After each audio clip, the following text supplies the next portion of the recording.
After 7 years of promises to repeal and replace Obamacare, it came down to just one vote, John McCain's. The maverick made his mark. Senator John McCain stunning the chamber, turning the thumbs down on the repeal bill.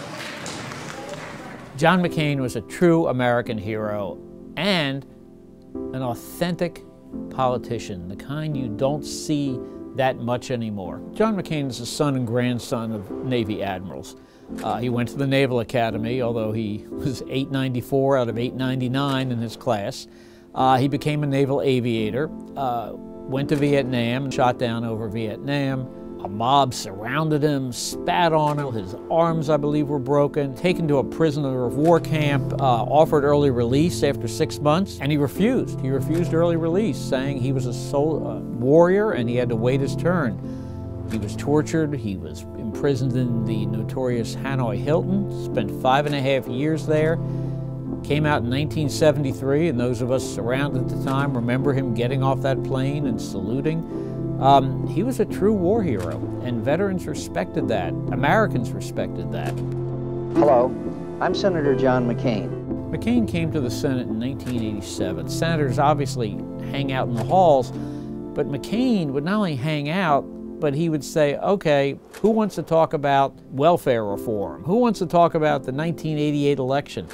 And you'd wait your turn, and you could ask him about this granular stuff. There's that authenticity to him. More and more politicians are afraid of the media. They're afraid that everything they say will be tweeted the wrong way or misinterpreted or whatever. John McCain didn't care.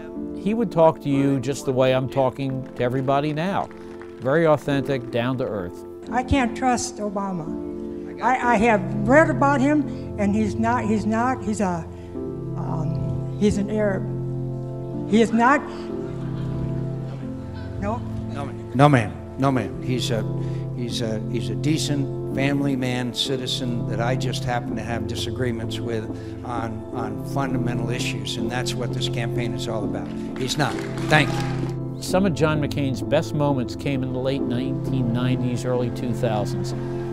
As we approached the 2000 election, which was to be the first one in 12 years without an incumbent, John McCain decided to run for president. This became almost an urban legend, if you will, because he had a bus called the Straight Talk Express. Anybody could talk to him. It's every reporter's dream to spend a day on the campaign trail with a front-running candidate.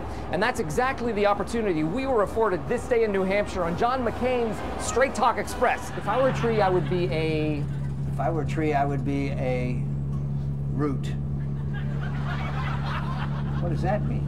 People love that. They love this down-to-earth quality. He didn't seem staged or rehearsed.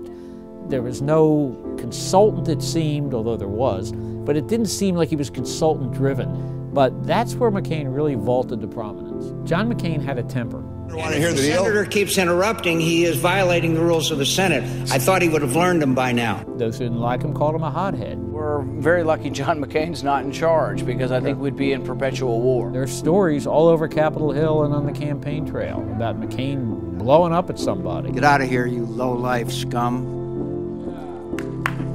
McCain is acknowledged he had a temper. Can I ask you about your, why you're so angry? Pardon me? Never mind. We have won enough delegates to claim with confidence, humility, and a great sense of responsibility that I will be the Republican nominee for President of the United States. Politically, the legacy is that he showed that you could be your own person, that you could offer your beliefs, you could offer your style without a filter. A little while ago, I had the honor of calling Senator Barack Obama to congratulate him, to congratulate him on being elected the next president of the country that we both love.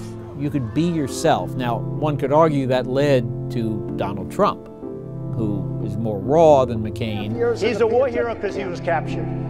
I like people that weren't captured, okay? I hate to tell you. The two stars, if you will, of the 2016 campaign were Sanders and Trump, and there's a lineage there in terms of style to John McCain. I think, though, the other legacy is military. This is a man who knew the military, understood the military, suffered in the military, and he did everything he could to make sure this country remained the arsenal of democracy, if you will.